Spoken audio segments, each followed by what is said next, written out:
Since this episode is about history, let's talk about how this pertains to the greatest liberation movements of the 20th century, which are arguably the end of British control of India, spearheaded by Gandhi, Nelson Mandela, and the end of apartheid in South Africa, and the civil rights movement in the United States. What do all three of those things have in common? I would argue that what all three of them have in common is that the leadership understood and leveraged the power of renunciating violence as opposed to renunciating those who are using violence against them. In other words, Gandhi is against colonialism, not just this particular case of colonialism where the British are raping the subcontinent.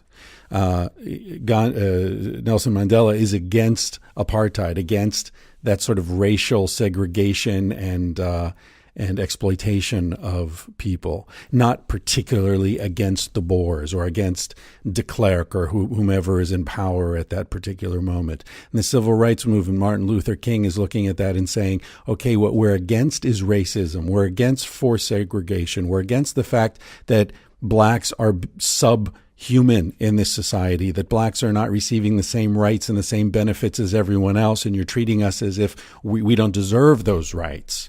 We're against that behavior, those institutions.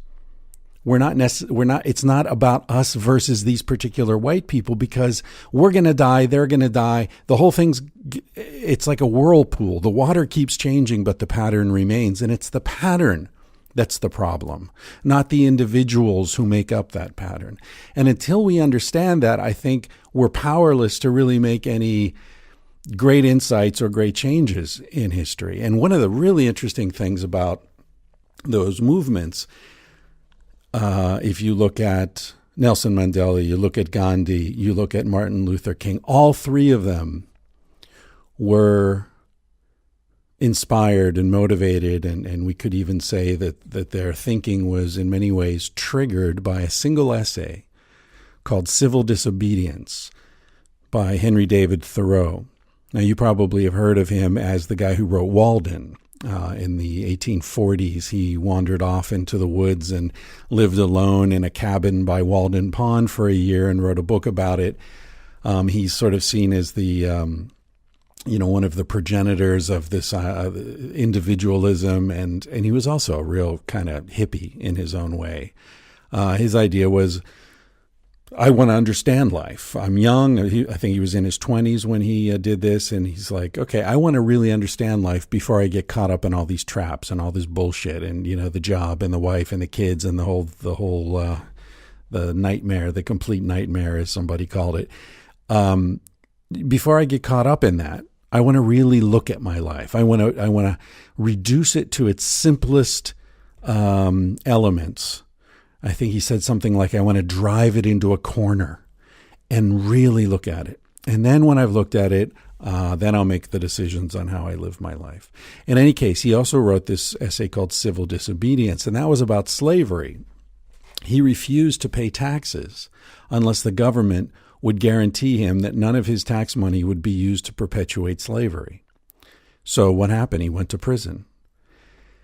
So there he is in prison, and his great friend Ralph Waldo Emerson, who was a very famous intellectual at the time, came to pay his bail and get him out. And the story is that Emerson was standing outside the cell, and he said to him, Henry, what are you doing in there? And Henry said, Ralph, what are you doing out there?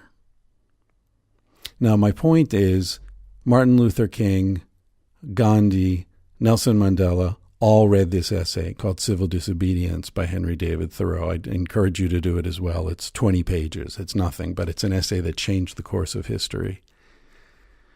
Because what he said was, and I'm paraphrasing, I don't have it in front of me, but the point of the essay is that by refusing to participate in structures of violence and oppression, we undermine them. By fighting them on the same terms or using the same tools like violence, we perpetuate them further. And this is essential. This is essential. Look beyond the players to the structure of the game.